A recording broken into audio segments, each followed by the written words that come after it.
Um comentário rápido. Modelos atômicos. Primeiro modelo atômico proposto em 1808 por John Dalton, onde o átomo seria uma esfera maciça, indivisível e desprovida de cargas.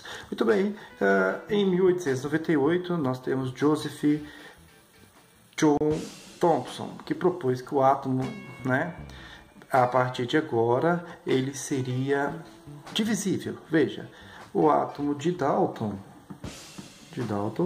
indivisível, e o átomo de J.J. Thomson seria um átomo divisível, onde o nosso amigo Thomson descobriu os elétrons. E onde ficariam os elétrons? Os elétrons ficariam incrustados no átomo, certo? Então o átomo agora passa a ter cargas positiva e negativa, e a soma dessas cargas se anulam. E onde se encontra a carga positiva? A carga positiva seria um fluido que estaria distribuído pelo átomo. Por isso que esse modelo ele é conhecido como modelo pudim de passas ou pudim de ameixas. Muito bem, depois veio o nosso amigo Rutherford. O Rutherford ele foi importante porque ele descobriu algo que não havia se comentado nem Dalton nem Thomson. Ele descobriu o núcleo. Então, toda vez que vocês lembrarem de Rutherford, vocês vão lembrar de núcleo. O núcleo, onde o núcleo teria carga positiva e os elétrons estariam numa região chamada de eletrosfera. Então, aqui nós teríamos o núcleo, uma região central, e os elétrons estariam distribuídos nessa região, nesse espaço vazio, chamado de eletrosfera. Muito bem. Bom, com a evolução nós vamos ter então um modelo atômico conhecido como Rutherford Bohr, onde Niels Bohr propôs que a eletrosfera fosse dividida em camadas. Então nós teríamos o núcleo e a eletrosfera, então aqui é o núcleo com cargas positivas e os elétrons ficariam em camadas. Então a eletrosfera de Dalton seria dividida em camadas. Então teria a camada 1, a camada 2, a camada 3.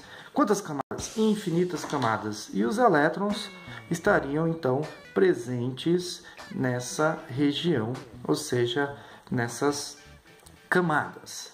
Muito bem, rapidamente no modelo de Niels Bohr, então eu vou colocar aqui essa região que seria o núcleo, ok? E aí nós vamos ter então as camadas.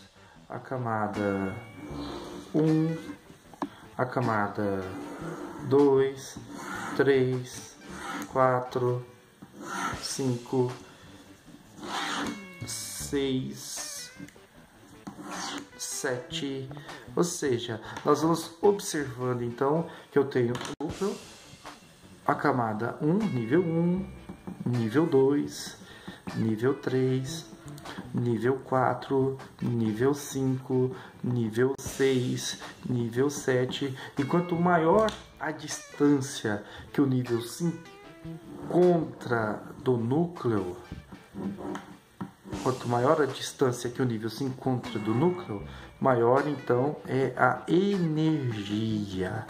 Bom, então os elétrons que se encontram no nível 1 têm menos energia do que os elétrons que se encontram no nível 2.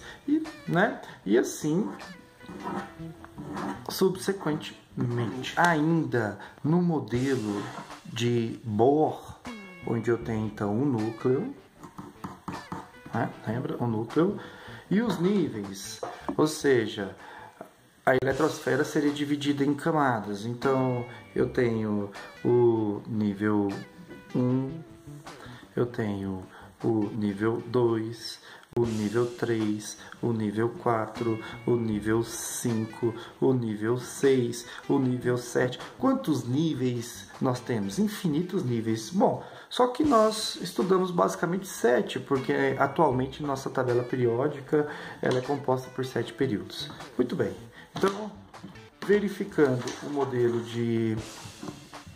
modelo atômico de Niels Bohr, os níveis, os elétrons que se encontram no nível 1 têm menos energia que os elétrons que se encontram no nível 2, têm menos energia que os elétrons que se encontram no nível 3, e assim, quanto mais distante do núcleo, maior a energia. Muito bem, então essas eletrosferas têm energias diferentes. Bom, agora, retirando as órbitas de Bohr, então eu tenho aqui o núcleo, nível 1, 2, 3, 4, 5, 6, 7. Arnold Sommerfeld disse o seguinte, que dentro do nível existe o subnível. Então, dentro do nível 1, eu tenho um subnível. Dentro do nível 2, eu tenho 2 subníveis. Dentro do nível 3, 3. E cada aumento de um nível aumenta um subnível. Bom, então, eu posso dizer que dentro do nível 1 eu tenho um subnível, dentro do nível 2 eu tenho 2, dentro do nível 3 eu tenho 3, dentro do nível 4 eu tenho 4 subníveis, dentro do nível 5 eu tenho 5 subníveis, dentro do nível 6 eu tenho 6 subníveis, dentro do nível 7 eu tenho 7 subníveis. Geralmente nós conhecemos apenas alguns subníveis, né? Quais subníveis seriam estes que nós conhecemos? Subnível S, subnível P, subnível D e subnível F. Muito bem, mas quantos subníveis existem? Existem infinitos subníveis. Eu tenho o S, o P, o D, o F, o G, H, I. Bom, então sendo assim, vamos quantizar, ou seja, vamos fornecer energia para esses subníveis. Se eu perguntasse para vocês, qual subnível tem mais energia, o S ou o F? Provavelmente você me respondeu o F. Muito bem, o S tem menos energia que o P, que tem menos energia que o D, que tem menos energia que o F. Então, quantizando, né, o nosso número quântico azimutal, o número quântico secundário, eu posso dizer então que o subnível S tem o menor número quântico, então vou atribuir 0. O P maior, então vou colocar 1, 2 e 3. Muito bem, esses números quânticos vão permitir determinar a energia do nível, mais a energia do subnível. Então, se eu somar a energia do nível, que é o número quântico principal, mais a energia do subnível, eu posso prever onde o elétron pode estar, porque os elétrons vão ocupar as camadas que possuem menos energia.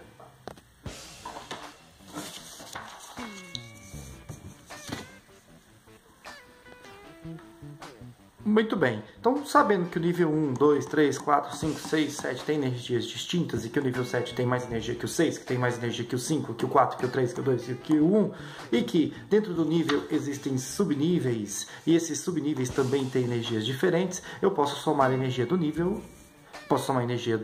mais do subnível e então descobrir onde o elétron se encontra. Muito bem, sendo assim, sabendo então que dentro do nível 1 existe um subnível, dentro do nível 2 tem 2 subníveis, dentro do nível 3, 3 subníveis, 4 subníveis, 5 subníveis, 6 subníveis, 7 subníveis, veja, eu posso somar essas energias. Então vamos construir esse diagrama, um diagrama que alguns conhecem como diagrama de Linus-Pauling, porém eu vou construir um diagrama com vocês aqui, conhecido como diagrama de Aufbau. Então vamos notar, está o núcleo, a eletrosfera nível 1, 2, 3, 4, 5, 6, 7. Dentro da camada 1 existe apenas uma camada, dentro da camada 2, 2 camadas, 3 camadas, 4 camadas. Bom, então dentro da camada 1 eu tenho um subnível ou uma subcamada, que vai ser o S, um S. Dentro da camada 2, 2S, 2P. Dentro da camada 3, 3S, 3P, 3D. Dentro da camada 4S, 4P, 4D e 4F. Dentro da camada 5, 5S, 5P, 5D, 5F. E agora, quem viria? Então, quem poderia ser? O nosso 5G.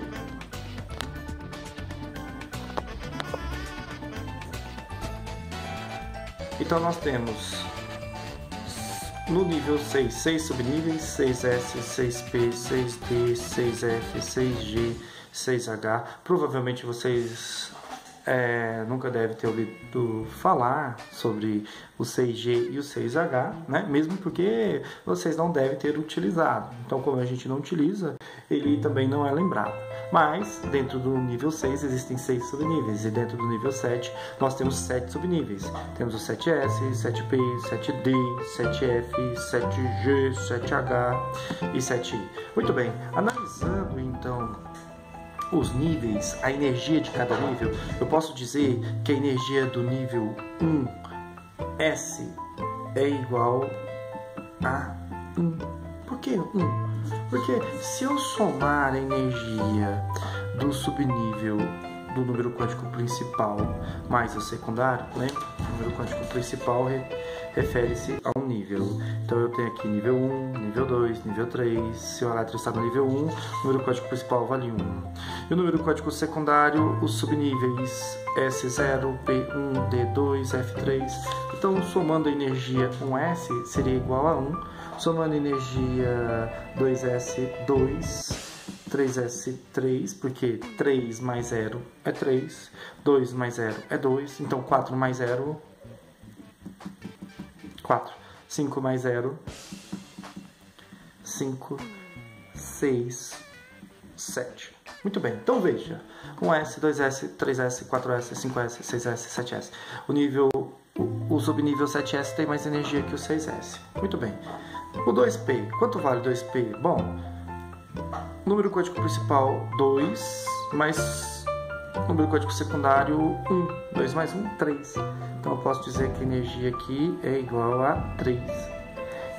E aqui quanto vale a energia? 4, porque 3 mais P, 4.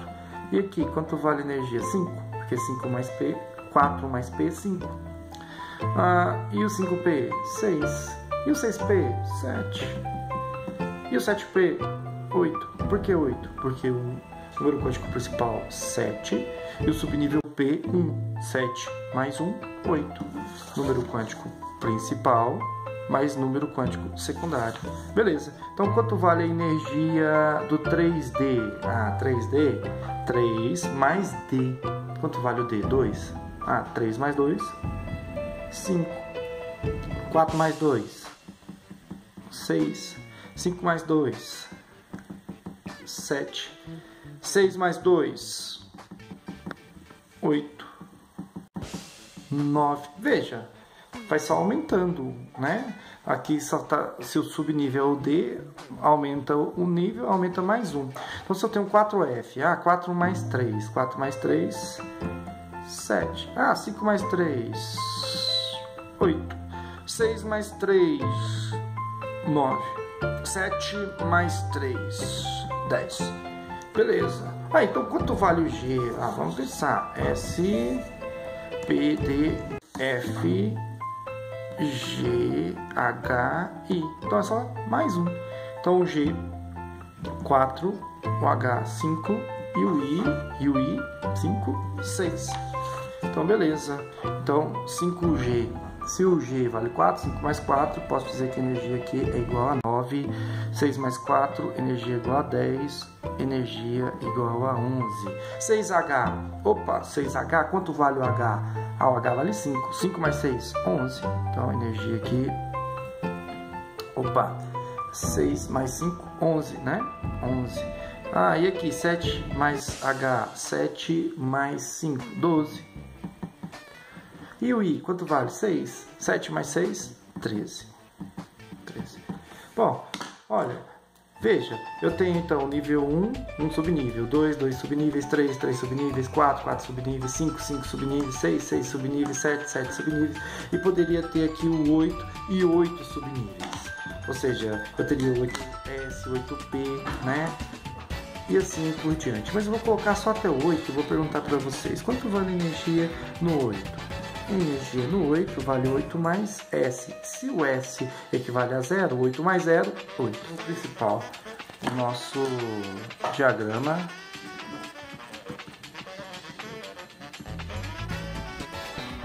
de Aufbau. Bom, se eu penso que esta região aqui é o núcleo onde se encontram as cargas positivas e que esta região é o teu núcleo e a eletrosfera. Muito bem. Os elétrons tendem a ficar nos locais que tem menos energia. Então, se eu pego este átomo e jogo um elétron, logicamente que ele não vai ocupar o 7s, ele vai ocupar um s, porque tem menos energia quando nós consideramos o seu estado fundamental. Bom, então, quando a gente vai distribuir os elétrons no diagrama de Aufbauer, a gente vai respeitar essa energia. A energia que nós verificamos, que é a soma do nível, energia é a soma do nível, mais a soma do subnível. Então eu vou somar o nível mais o subnível. Bom, isso nós já fizemos, nós já colocamos em verde aqui. Lembrando que estes dados descritos em verde nada mais são do que a soma das energias dos números quânticos principais e secundários.